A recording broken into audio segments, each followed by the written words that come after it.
শ্ৰীমদ ভাগৱত গীতাত মানৱ জীৱনৰ প্ৰতিটো সমস্যা সমাধান বিচাৰি পোৱা যায়। উল্লেখনীয় যে ভগৱান শ্ৰীকৃষ্ণই অৰ্জুনক কোৱা মতে সম্পূৰ্ণৰূপে মানৱ জাতিৰ কল্যাণ আৰু শান্তিৰ বাবে গীতাত এটা প্ৰধান শ্লোক বৰ্ণনা কৰা হৈছে, যাক নিয়মিতভাৱে পাঠ কৰিলে যিকোনো আপোনাৰ জটিল পৰিস্থিতিৰ লগতে বিপদৰ পৰা ৰক্ষা পাব পাৰি। ভগৱান শ্ৰীকৃষ্ণই নিজেই কৈছে, যদি সমস্যা গম্ভীৰ পৰিস্থিতি হয় তেন্তে এই শ্লোকটি 3 বাৰ চকু মুদি এক মনত যদি পাঠ কৰা যায়, সমস্যা আৰু লগতে বিপদৰ পৰা ৰক্ষা পাব পাৰি। ভগৱান শ্ৰীকৃষ্ণ আৰু অৰ্জুনৰ কথোপকথনৰ মাজতেই লুকাই আছে এনে শ্লোক, যি শ্লোক আমি যদি জীৱনৰ কঠিন পৰিস্থিতিত পাঠ কৰোঁ নাইবা মনৰ মাজতে এবাৰ স্মৰণ কৰোঁ, তেন্তে আমি সেই পৰিস্থিতিৰ পৰা অনায়াসে পাৰ কৰিব পাৰিম আৰু নিজৰ মনত এটা শান্তিৰ অনুভৱ কৰিবলৈ পাৰিম। যদি বিশ্বাস কৰিছে তেন্তে নিজৰ জীৱনত একান্ত মনে এবাৰ হ'লেও পাঠ কৰি চাওক, সঁচাটো প্ৰমাণ হ'ব। কাৰণ ভগৱান শ্ৰীকৃষ্ণই এজন ভক্তক প্ৰদান কৰা এটা মহান উপায়।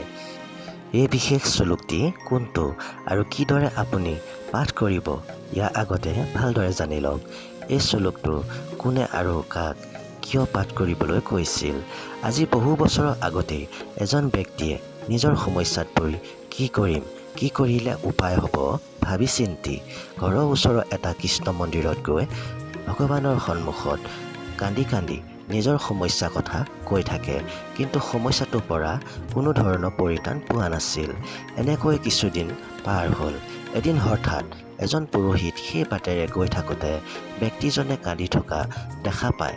পুৰোহিতজনে ওচৰত গৈ ব্যক্তিজনক সুধিলে, আপুনি কি সমস্যা পৰি এনে বিপদত পৰি ভগৱানৰ ওচৰত কান্দিছে? ব্যক্তিজনে ক'লে, মোৰ সমস্যা ডাঙৰেই, মই বিপদত পৰিছোঁ। মোৰ ব্যৱসায় ভালদৰে নচলে, ব্যৱসায় চলাবলৈকো টকা ধাৰত লোৱা হৈছে। মোৰ ধাৰ সদায় বাঢ়ি গৈ আছে। কি কৰিম, ধাৰ ক'ৰ পৰা মাৰিম, চিন্তা কৰি পাৰ নাপায় এনেদৰে প্ৰভুৰ ওচৰত ব্যক্ত কৰিছোঁ। পুৰোহিতজনে ব্যক্তিজনৰ কথাখিনি শুনি ব্যক্তিজনক সুধিলে, আপুনি ঘৰত কেতিয়াবা গীতা পাঠ কৰিছেনে? ব্যক্তিজনে উত্তৰ দিলে, হয় কৰিছোঁ, বহু দিনৰ আগতেই এবাৰ কৰিছিলোঁ। পুৰোহিতে পুনৰ সুধিলে, ভাগৱত গীতাৰ 18 অধ্যায় পাঠ ভালদৰে মনত আছে নেকি? ব্যক্তিজনে উত্তৰ দিলে, অলপ আছে, কিন্তু সম্পূৰ্ণকৈ মনত নাই। তেতিয়া পুৰোহিতে ক'লে, যদি আপুনি মন দি শুনিলে হয়, ভগৱান শ্ৰীকৃষ্ণ এই কথাষাৰ কেতিয়াও পাহৰি নগ'লে হয় আৰু এই সমস্যাটোৰ পৰা অতি সোনকালে পাৰ পালে হয়। তেতিয়া পুৰোহিতজনে তেওঁক এই বিশেষ শ্লোকৰ বিষয়ে এনেদৰে ক'লে, সৰ্বধৰ্মান পৰিত্যাজ্য মামেকম শৰণম ব্ৰজ অহম ত্ৰাপম সৰ্বপাপেভ্যো মোক্ষয়স্যামি মা শুচ। অৰ্থাৎ এই শ্লোকটিৰ অৰ্থ হৈছে, সৰ্বপ্ৰকাৰৰ ধৰ্ম পৰিত্যাগ কৰি কেৱল মোৰ শৰণাপন্ন হোৱা, মই তোমাক সমস্ত পাপৰ পৰা মুক্ত কৰিম, তুমি শোক নকৰিবা। তাৰপিছত পুৰোহিতজনে মানুহজনক ক'লে, শ্ৰীকৃষ্ণ শৰণাপন্ন হোৱা, তেওঁৰ চৰণতে দুখ কষ্ট সকলো সঁপি দি পুনৰ সকলো নতুনকৈ আৰম্ভ কৰা, আৰু যি হৈ গ'ল তাক লৈ চিন্তা নকৰিবা। হয়তো তুমি এনে কিছুমান কৰ্ম কৰিছিলা, সেয়া এনে কৰ্মৰ ফল বুলি ধৰি লোৱা। সেই বুলি দুখৰ সাগৰতেই নিজকে ডুবাই নাৰাখিবা। সমস্ত চিন্তা দূৰ কৰি সকলো ভগৱান কৃষ্ণৰ চৰণতে দি পুনৰ নতুনকৈ কাম আৰম্ভ কৰা, সকলো ঠিক হৈ যাব। পিছলৈ ঘূৰি নাচাই এতিয়া ধৈৰ্য ধৰি আগবাঢ়ি যোৱা। পুৰোহিতজনে তেওঁক আকৌ ক'লে, যেতিয়াই আকৌ তুমি সমস্যাত পৰিবা বা বিপদত পৰিবা, তেতিয়া এই শ্লোকটো মনৰ মাজতেই 3 বাৰ স্মৰণ কৰিবা। তেতিয়া দেখিবা তুমি মনৰ ভিতৰত অপাৰ শক্তি লাভ কৰিছা আৰু তাৰ সমানে সমানে সকলো দুখ দূৰ হোৱা যেনো তোমাৰ অনুভূতি হ'ব।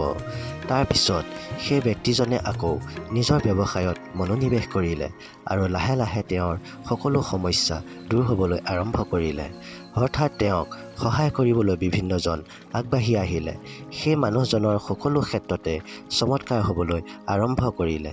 সকলো দুখ সমস্যাৰ পৰা তেওঁ মুক্ত হৈ পুনৰ এটা সুন্দৰ জীৱন অতিবাহিত কৰিব ধৰিলে। প্ৰিয় দৰ্শক, এয়াই আছিল সেই বিশেষ শ্লোক। এই শ্লোক আমি প্ৰত্যেক সময়তেই নিজৰ মনত লৈ ফুৰা উচিত। যেতিয়াই আমি বিপদত পৰোঁ, এই শ্লোকটো নিজৰ মনতেই 3 বাৰ স্মৰণ কৰিলে আমি শতকোটি বিপদৰ পৰা নিজকে ৰক্ষা কৰিব পাৰিম। প্ৰিয় দৰ্শক, কেইটামান অনুপ্ৰেৰণামূলক উক্তি। দুখ কষ্টবোৰ একান্তই ব্যক্তিগত, যিবোৰ প্ৰকাশ কৰি কোনো লাভ নাই। নিজৰ বুলি ভাবি যাকেই প্ৰকাশ কৰিব পিছলৈ, তেওঁৱে এদিন সেই একেই দুখ দি আঁতৰি যাব। ঘৃণা কেতিয়াও ঘৃণাৰে শেষ কৰিব নোৱাৰি। ঘৃণা কেৱল মৰমেৰেহে দূৰ কৰিব পাৰি। এইটোৱেই প্ৰকৃত সত্য। মানুহৰ প্ৰতিটো সম্পৰ্ক আধাৰ হ'ল প্ৰত্যাশা। স্বামী কেনে হ'ব, যি আমাৰ সংসাৰত সুখ সুবিধাৰে ভৰাই ৰাখিব। পত্নী কেনে হ'ব, যি আমাৰ প্ৰতি সৰ্বদা সমাপিত হৈ থাকিব।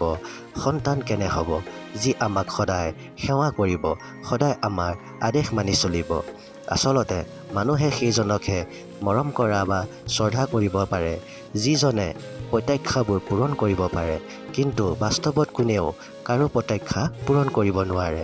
কাৰণ প্ৰবল ইচ্ছা শক্তি থাকিলেও কোনেও কাৰো সকলো ধৰণৰ ইচ্ছা পূৰণ কৰিব নোৱাৰে, আৰু সেইবাবেই আৰম্ভ হয় সংঘাত।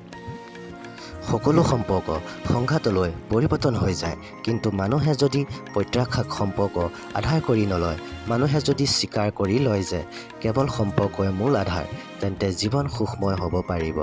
এয়াই হৈছে বাস্তৱতা। বিৰোধিতা কেতিয়াও শক্তিৰ প্ৰমাণ হ'ব নোৱাৰে। শক্তিমান তেওঁহে যিজনৰ সহনশীলতা আছে, যি ধৈৰ্য ধৰিব পাৰে। যেতিয়া হৃদয়ৰ পৰা ক্ৰোধ আৰু বিৰোধিতা দূৰ হৈ যায়, তেতিয়া সহন শক্তি ধৰ্মশক্তিলৈ পৰিণত হয়। ক্ৰোধৰ পৰা প্ৰতিশোধ জন্ম হয়, আৰু ধৰ্মৰ জৰিয়তে ন্যায় হয়। আপোনাৰ জীৱনলৈ যদি এনে সময় আহে য'ত আপোনাৰ ওপৰত অন্যায় হয়, তেন্তে ন্যায় লাভৰ পূৰ্বে নিজৰ ক্ৰোধ নিয়ন্ত্ৰণ কৰা আৱশ্যক। তিতা ফল দিয়া গছজোপাক উভালি মিঠা ফল দিয়া গছ ৰোপণ কৰিব লাগে। কিন্তু তিতা ফল দিয়া গছজোপাক সাৰ পানী আৰু ভালদৰে চাফ চিকুণ কৰিলেও কেতিয়াও মিঠা ফল নিদিয়ে। ঠিক এনেদৰে ভৱিষ্যত শুদ্ধ কৰিবলৈ অশুদ্ধ বৰ্তমানক ধ্বংস কৰা অনিবাৰ্য। যি কষ্টক নিজৰ আপোন কৰি লয় জীৱন কটায়, তেওঁ শক্তিহীন হৈ পৰে। কিন্তু যিজনে সমাজখনৰ কষ্টক আপোন কৰি জীৱন কটায়, নিজৰ বুলি ভাবি লয়, তেওঁহে শক্তিশালী হৈ থাকে। বুদ্ধিমান মানুহ কেতিয়াও এই 5টা স্থানত যোৱা উচিত নহয়। 1 নম্বৰত, য'ত আপোনাৰ সংস্থাপনৰ সুবিধা নাই। 2 নম্বৰত, য'ত মানুহৰ মাজত কোনো ভয় শংকা নাই। আৰু 3 নম্বৰত, যি স্থানত মানুহৰ মাজত লাজ বোলা লজ্জাবোধ নাই। আৰু 4 নম্বৰত, য'ত কোনো বুদ্ধিমান মানুহে বাস নকৰে। 5 নম্বৰত, য'ত মানুহে দান ধৰ্মৰ প্ৰতি অনীহা প্ৰকাশ কৰে। এজন চাকৰৰ তেতিয়াহে পৰীক্ষা লোৱা উচিত যেতিয়া তেওঁ নিজ কৰ্তব্য পালন নকৰে। আত্মীয়সকলক তেতিয়াহে চিনি পোৱা যায়, চাৰিওফালে যেতিয়া আপোনাৰ বিপদ বিঘিনিয়ে দেখা দিয়ে। ভিডিঅ'টো আজিলৈ ইমানেই।